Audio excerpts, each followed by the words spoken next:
Sarah Hoffman was 34 years old when she made the decision that would later be used against her in a courtroom. She had been a registered nurse for 11 years, the kind who remembered patient birthdays and stayed late when someone needed extra care. Her shifts at Memorial Hospital were demanding, but she was good at her job. Colleagues respected her. Patients trusted her. She had built something real over those years. Then Marcus asked her to quit. He said their daughter needed her mother home full-time. That juggling career and family was wearing on everyone. He painted a picture of family dinners every night, homework sessions without rushing, a home where their daughter could truly thrive. Sarah wanted that picture to be real, so she walked away from the career she had spent over a decade building, believing she was making the right choice for her family. Marcus Hoffman worked in commercial real estate, managing property portfolios for wealthy clients.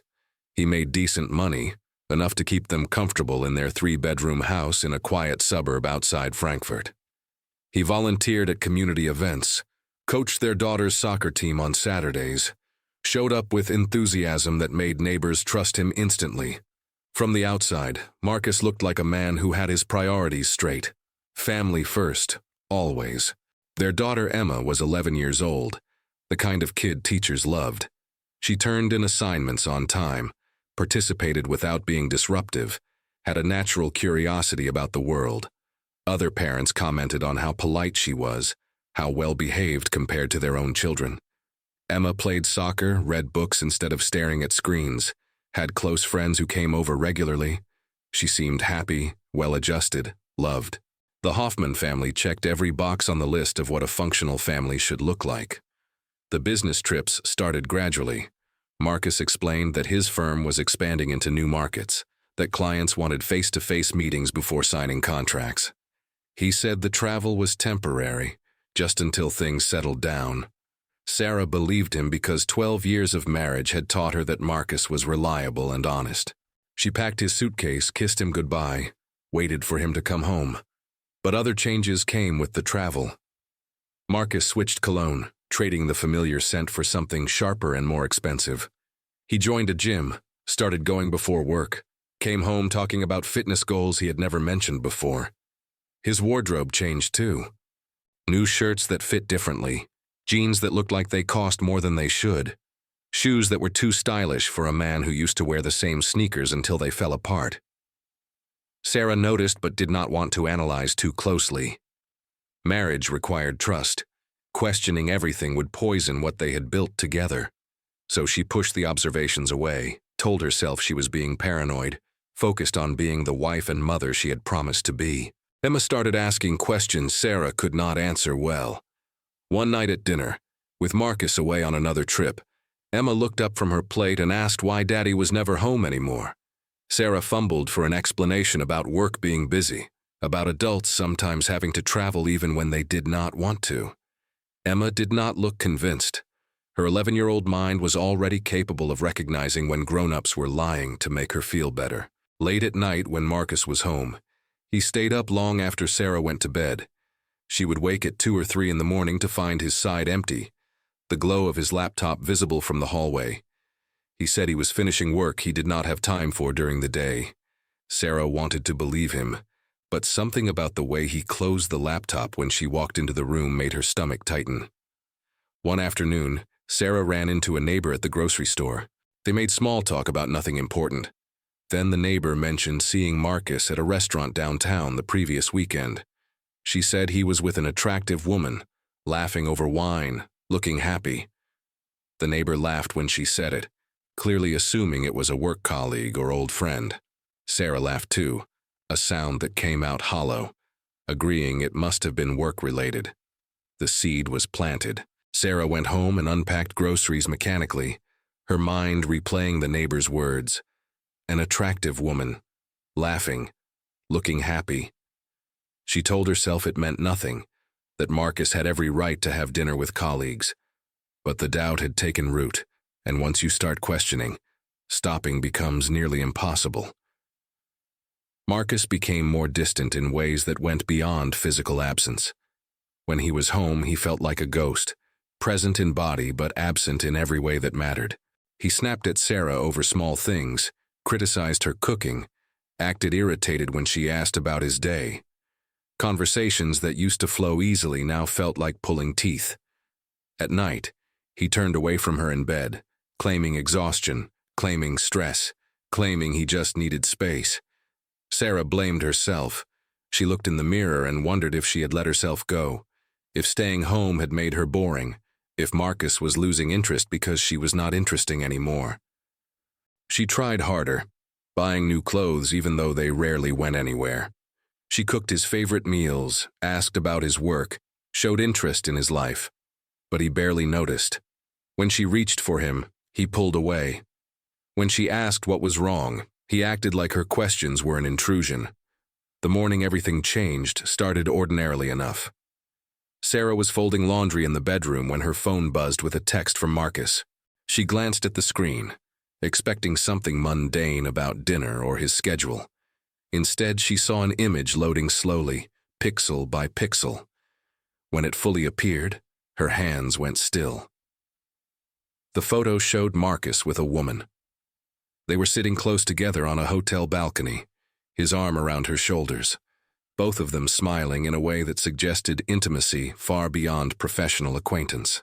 The woman was younger than Sarah, maybe late 20s, with dark hair and the kind of beauty that made Sarah feel suddenly old and plain. Below the image was a brief message. "I'm sorry you're finding out this way." Sarah sat down on the edge of the bed, still holding the phone.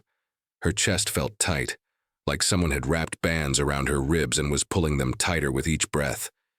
She stared at the photo, zooming in on details. The woman's hand resting on Marcus's chest. The way they leaned into each other. The sunset behind them suggesting they had been there long enough to watch the day end together. When Marcus came home that evening, Sarah was waiting in the living room. She had rehearsed what she would say, how she would stay calm and demand answers. But when he walked through the door, looking tired but composed, all her preparation dissolved. She held out her phone, her hand shaking, and asked who the woman was. Marcus looked at the screen, his expression shifting from confusion to something that looked like genuine surprise. He said he had not sent her any photo, that someone must have hacked his phone. Sarah's voice got louder. She could see his number right there, could see the message came directly from him. Marcus shook his head slowly, said he did not know what she was talking about. He suggested she sit down, maybe have some water, maybe she was stressed and confused. That was when something inside Sarah broke. She threw the phone at him with more force than she knew she had. It hit the wall beside his head and shattered, pieces scattering across the floor. She screamed at him, called him a liar, crossed the room and grabbed his shirt with both hands. She was crying and yelling and falling apart in ways she never had before. Emma heard the screaming from her bedroom. She opened her door and saw her mother grabbing her father, saw broken phone pieces on the floor, saw her family imploding.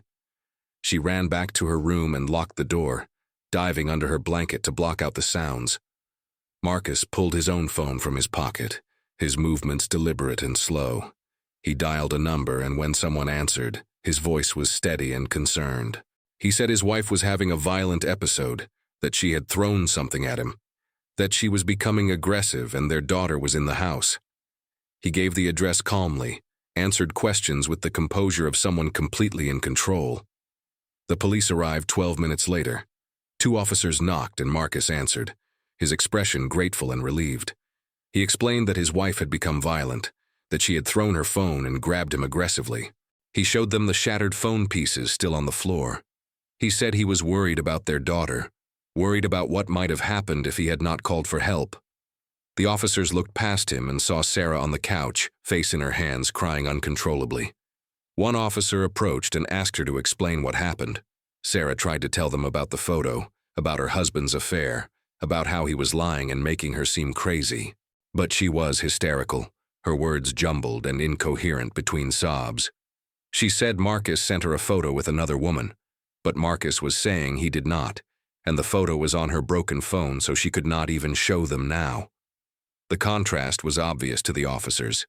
One person looked stable and concerned. The other looked unstable and dangerous. The senior officer asked Marcus if he wanted to press charges. Marcus hesitated, then said no. He said his wife was just going through something, that she needed help, that he did not want to make things worse. The officer nodded, seemed to appreciate Marcus's restraint, but said they still needed to take Sarah into custody for the night. Standard procedure in domestic disturbance calls involving violence. Sarah looked up when she heard that, confusion and fear crossing her face. The officer pulled out handcuffs and asked her to stand. Sarah could not believe this was happening. She stood on shaking legs and let the officer cuff her hands behind her back. She looked at Marcus, searching his face for any sign of the man she had married. But Marcus's face was blank, carefully neutral, giving nothing away. Sarah spent the night in a holding cell, sitting on a metal bench bolted to the wall. Her mind replayed the evening endlessly, trying to understand how discovering her husband's affair had ended with her in handcuffs. Morning came, and she was released with paperwork that made her stomach drop. A temporary restraining order. She was prohibited from returning to her house, from contacting Marcus directly, from being within 500 meters of him or Emma. She could not go home. She could not see her daughter. She was being treated like a criminal when all she had done was react to betrayal.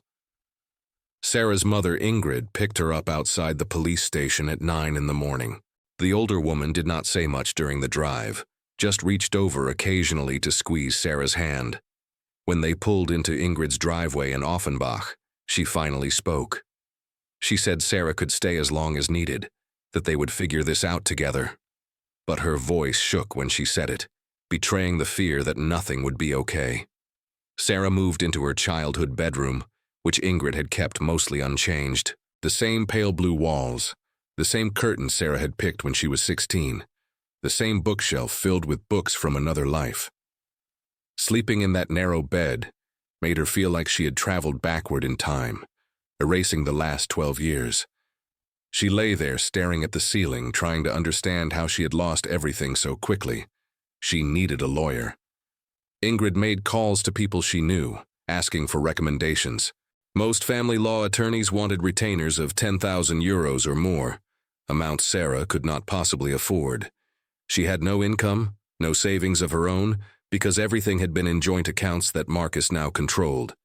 She had given up her nursing career, and while she technically still had her license, finding a job would take time she did not have. After 2 days of calling different offices and being quoted prices she could not pay, Ingrid found Thomas Dietrich. He was a solo practitioner working out of a small office in Sachsenhausen, handling divorce and custody cases for people who could not afford the big firms. His retainer was 5,000 euros, which was still more than Sarah had. But Ingrid said she would cover it. She withdrew money from her retirement savings and handed Sarah a check. Thomas Dietrich was in his late 40s with tired eyes and a cluttered desk. He listened to Sarah's story, taking notes on a yellow pad, his expression growing more concerned as she talked. When she got to the part about the photo, she tried to pull it up on her broken phone. The screen was shattered but still turned on. She navigated to her messages and found the conversation with Marcus from that day. Except it was not there anymore. The entire thread had been deleted, like it never existed. Thomas asked if Marcus had access to her accounts. Sarah said they shared phone plans for convenience, that she had never thought to change passwords or lock him out. Thomas's face told her that was a mistake. He said Marcus probably had remote access, could delete messages and control what she saw. The one piece of evidence that could prove Marcus sent the photo was gone. Thomas said they could still argue that Sarah's reaction was justified, that any reasonable person would respond emotionally to discovering infidelity. But he looked worried. He said custody cases were hard to win when one parent had significantly more resources than the other, especially when there was a police report and restraining order involved. While Sarah scrambled to find affordable help, Marcus was meeting with Schneider and partner in their downtown Frankfurt office, with floor-to-ceiling windows and leather furniture that probably cost more than Sarah's car.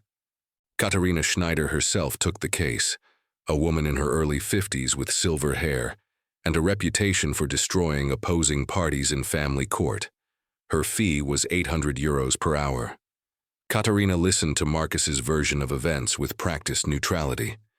Marcus told her about Sarah's increasingly unstable behavior, about the violent outburst, about his fears for Emma's safety. He showed her footage from security cameras he had recently installed, carefully selected moments showing Sarah at her worst, throwing the phone and grabbing his shirt. Within 48 hours of Sarah's arrest, Marcus's legal team had filed emergency paperwork, petition for full custody based on immediate danger, motion for Sarah to undergo psychiatric evaluation before being allowed supervised visitation, request for restraining order extension preventing Sarah from going near Emma's school or their home. The documents painted Sarah as violent, unstable, dangerous to herself and others. They described a woman spiraling out of control, a mother unfit to care for a child. When Sarah received the papers by courier, she read through page after page of lies and half-truths, twisted into something unrecognizable. Thomas filed a response, but it felt weak compared to the assault from Marcus's team. He argued that Sarah's reaction was prompted by discovering infidelity, that she had no history of violence, that she had been a devoted mother for 11 years. He requested shared custody, supervised visitation, anything that would allow Sarah to maintain contact with Emma. The preliminary hearing was scheduled for 3 weeks later. Sarah met Thomas at the courthouse early in the morning, her hands shaking. Ingrid came for moral support, sitting behind the defense table with her face set in determined lines. Marcus arrived with Katerina and 2 associates, all dressed in expensive clothes that screamed power. Marcus would not look at Sarah, keeping his eyes forward, acting like she was a stranger. The judge was a man in his early 60s named Heinrich Volker, known for being conservative in custody decisions. Katerina opened with a presentation showing the security footage, Sarah throwing the phone so hard it shattered, Sarah grabbing Marcus's shirt, her face contorted. The videos did not show context, did not show the month leading up to that moment, did not show Marcus's calm demeanor while she fell apart. Judge Volker watched with a frown, occasionally glancing at Sarah. Katerina called witnesses who testified that Marcus was a devoted father. One mentioned seeing Marcus stressed in recent months, worried about his home life. None mentioned any affair because Katerina did not bring it up. When it was Thomas's turn, he did his best with limited resources. He called Ingrid to testify that Sarah had been a loving mother, that she had never witnessed violence. But Katerina tore into her on cross-examination, suggesting family testimony was inherently biased. The ruling came down 2 days later. Full custody awarded to Marcus Hoffman. Sarah was granted supervised visitation only, contingent on completing anger management classes and psychiatric evaluation. The restraining order would remain in effect. Sarah could not go home. She could not see her daughter except under supervision. The system had decided she was guilty. Sarah enrolled in the court-mandated anger management classes, sitting twice a week in a church basement with 8 other people who had been ordered to attend. The instructor was well-meaning, but clearly believed everyone in the room had done something wrong. Sarah completed worksheets about identifying triggers, knowing she was only angry because she had been set up by the man she had trusted most. The psychiatric evaluation was worse. The court-appointed psychologist asked invasive questions about her childhood, her marriage, her emotional state. Sarah answered honestly, said she had never had mental health issues before this happened, that her reaction was situational. But she could tell he did not believe her. He had read the police report and already formed his opinion before she walked into his office.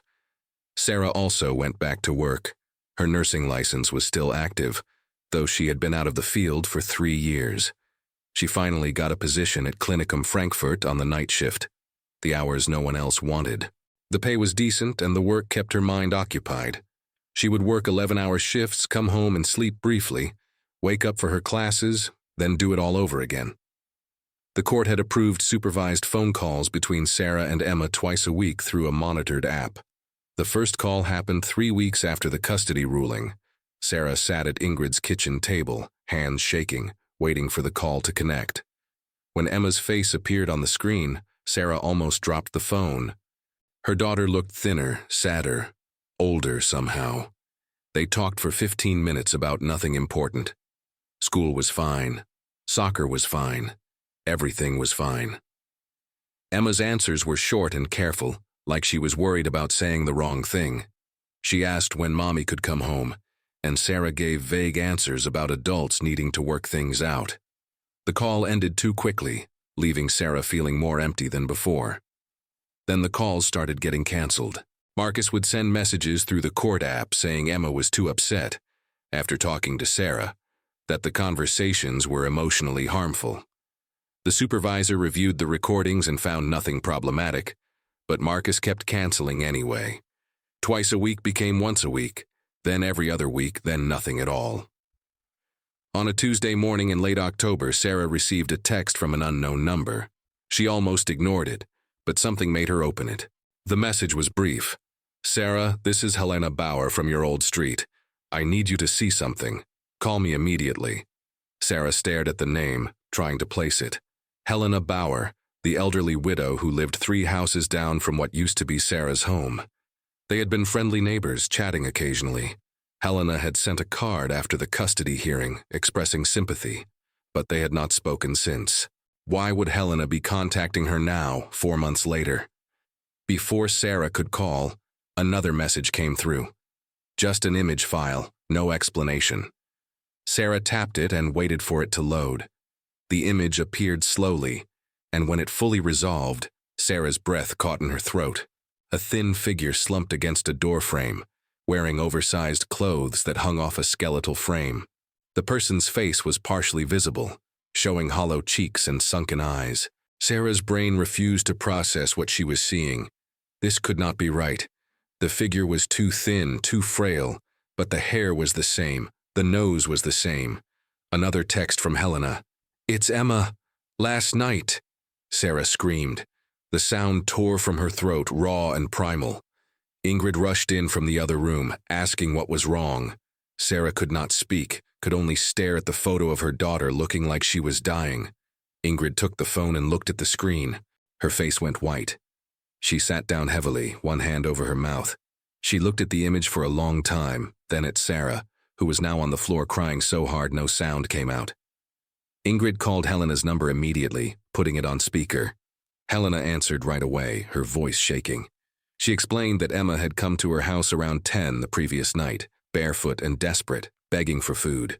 She said she had given the girl sandwiches and been horrified by how thin she was, how scared she seemed. Emma had made her promise not to tell anyone because there would be consequences. Helena said she had taken the photo because someone needed to see what was happening to that child. She estimated Emma weighed maybe 30 kilograms, that her collarbones stuck out so far they looked painful. She said the girl had eaten 4 sandwiches in 10 minutes, like someone who had not seen food in days. Sarah found her voice, broken and desperate. She asked how bad it was in person. Helena was quiet, then said the photo did not do it justice. Whatever was happening in that house was criminal, and someone needed to stop it immediately. Ingrid took over because Sarah was incapable of functioning. She called Thomas Dietrich immediately, explaining they had photographic evidence of severe child abuse. Thomas answered groggily, then his voice changed when he checked his email and saw the photo Sarah had forwarded. He said he would file an emergency motion within the hour, that this changed everything. Ingrid then called the Jugendamt hotline and reported suspected child endangerment.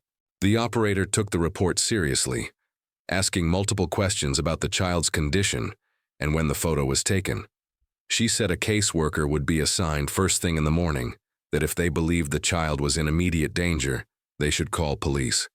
Sarah wanted to go to the house right now. She wanted to break down the door and take Emma. She said this out loud, her voice desperate. Ingrid grabbed her shoulders and looked her in the eyes. She said if Sarah violated the restraining order, if she went near that house without court permission, she would be arrested. That they would use that arrest to prove Sarah was unstable.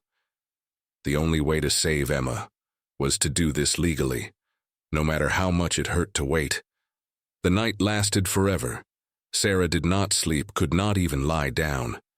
She sat on the couch staring at the photo of Emma, memorizing every detail of her daughter's suffering. She counted visible ribs. She studied how Emma's clothes hung off her frame. She looked at her daughter's face and saw exhaustion and fear that no 11-year-old should ever feel. At 6 in the morning, Thomas called. He had filed the emergency motion and gotten a judge to agree to an expedited hearing, but it would not happen until after the Jugendamt completed their investigation. Sarah asked what would happen to Emma in the meantime.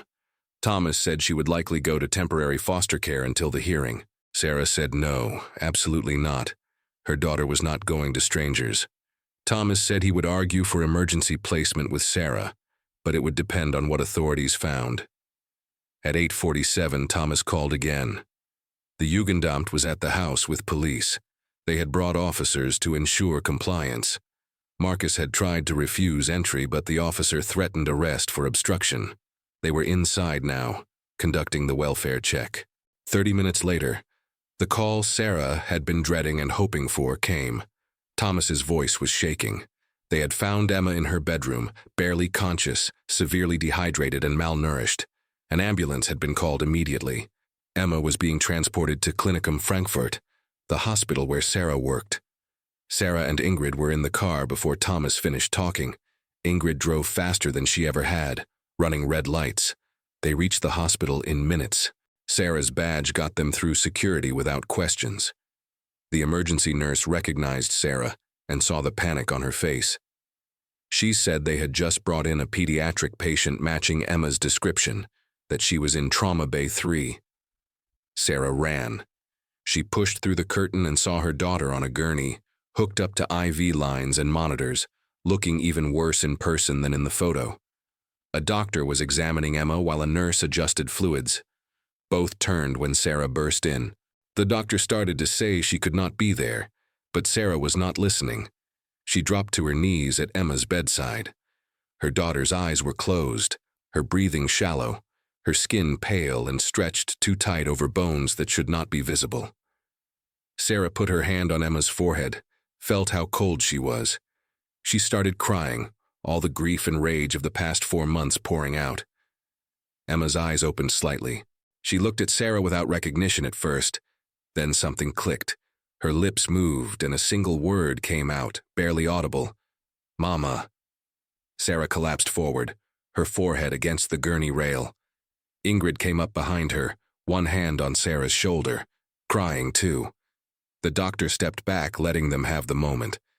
The nurse explained quietly that they were treating severe dehydration and malnutrition, that Emma would need to be admitted for at least several days. Sarah did not leave Emma's side after that. Not when they moved her to a room, not when nurses came to check vitals, not when doctors did examinations. She pulled a chair next to the bed and stayed there, holding Emma's hand, keeping vigil like she should have been allowed to do 4 months ago. While Sarah sat with Emma in the hospital, police and child protective services were documenting evidence at the Hoffman residence.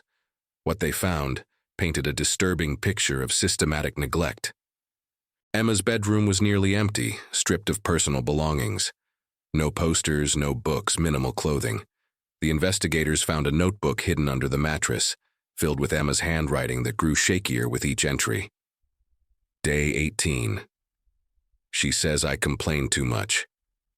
No dinner tonight. Day 32. I'm so hungry. My stomach hurts all the time. Day 57. I want my mom. Please let me see my mom. The notebook documented months of emotional abuse and food deprivation. In the kitchen, they found locks on the pantry and refrigerator. In the garage, plastic bins contained Emma's confiscated belongings, her soccer trophies, her stuffed animals, photo albums with pictures of Sarah. Everything that made Emma herself had been stripped away and hidden. The woman in the photo was identified as Natalie Bergman, 31 years old, originally from Hamburg. She had moved into the house shortly after Marcus won custody, presenting herself as his girlfriend. Neighbors had seen her but assumed she was helping with childcare. What they had not seen was how Natalie treated Emma when Marcus traveled for work, which was frequently. Police brought Marcus in for questioning. He had just returned from a business trip to Munich when officers met him at Frankfurt Hauptbahnhof. In the interview room, He insisted he had not known how bad things were, that Natalie said Emma was just a difficult child adjusting to divorce. He claimed he called home regularly, but Natalie always had reasonable explanations for why Emma could not talk. Detective Weber showed him the photo Helena had taken. Marcus stared at it for a full minute without speaking, his face shifting from confusion to horror. He asked if that was really Emma, if the photo was recent. Weber said it was taken 2 days ago. Marcus's hands shook when he put down the photo. Weber asked why Marcus had not noticed his daughter losing 15 kilograms in 4 months. Marcus broke down, saying he had been traveling constantly, that he trusted Natalie to care for Emma, that he never imagined it could go this far. But the detective pressed harder. The security camera footage Marcus had used against Sarah in court. Where was it now? Why had he not been monitoring his own home with the same vigilance he had used to document Sarah's breakdown? Marcus had no answer. The cameras had been removed after the custody hearing. He had used them as weapons against Sarah, then dismantled them once they had served their purpose. If those cameras had remained active, they would have captured evidence of what was happening to Emma. But Marcus had not wanted evidence. He had wanted control. Natalie was arrested at her sister's apartment in Darmstadt. In her interview, she showed no remorse, only irritation at being inconvenienced. She said Emma was manipulative and attention-seeking, that strict discipline was necessary. She claimed Marcus had given her authority to handle his daughter however she saw fit. When shown medical reports of Emma's condition, she shrugged and said children were dramatic. The emergency custody hearing happened 1 week later. Judge Volker presided again, the same man who had stripped Sarah of custody 4 months earlier. Thomas presented the medical evidence, Helena's testimony, the notebook, the photographic proof. The courtroom was silent as people processed what had happened to an 11-year-old girl while the system looked away. Katharina Schneider did not appear for Marcus. She had withdrawn from the case immediately after seeing the evidence, wanting no association with what had occurred. Marcus sat alone at his table, looking destroyed. Judge Volker called a brief recess, then returned with visible anger. He addressed Marcus directly, saying he had failed in the most fundamental duty a parent has. He said the court had made its decision based on evidence that appeared legitimate, but that Marcus had manipulated that process to serve his own interests while endangering his child. Full custody was immediately restored to Sarah Hoffman. Marcus's parental rights were suspended pending criminal investigation. The restraining order against Sarah was dissolved. Every restriction was removed. Sarah collapsed in her chair, covering her face. Ingrid held her daughter while both cried. Across the aisle, Marcus put his head in his hands. He had destroyed his family for an affair with a woman who had nearly killed his child through neglect. Marcus was later charged with child endangerment. Natalie faced more serious charges, including child abuse and unlawful imprisonment. The trial would come months later, but the outcome was already certain. Emma spent 3 weeks recovering in the hospital. The physical healing was gradual but steady. The psychological wounds would take longer. She had nightmares, could not eat without Sarah present, flinched at sudden movements. But slowly, with her mother beside her and therapy sessions twice a week, she began to heal. 2 years later, Sarah and Emma had built a new life. They lived in a small apartment in Sachsenhausen, close to Ingrid. Sarah worked steady shifts at the hospital. Emma was back in school, back on the soccer team, laughing again with friends. The shadows were still there, would always be there, but they were learning to live in the light between them. Sarah never remarried. She had no interest in trusting that deeply again. But she had her daughter back, and that was enough. Every morning when Emma came to breakfast, every night when Sarah tucked her in, she felt the weight of how close she had come to losing everything. The system had failed them both, but they had survived it together, and that, in the end, was all that mattered.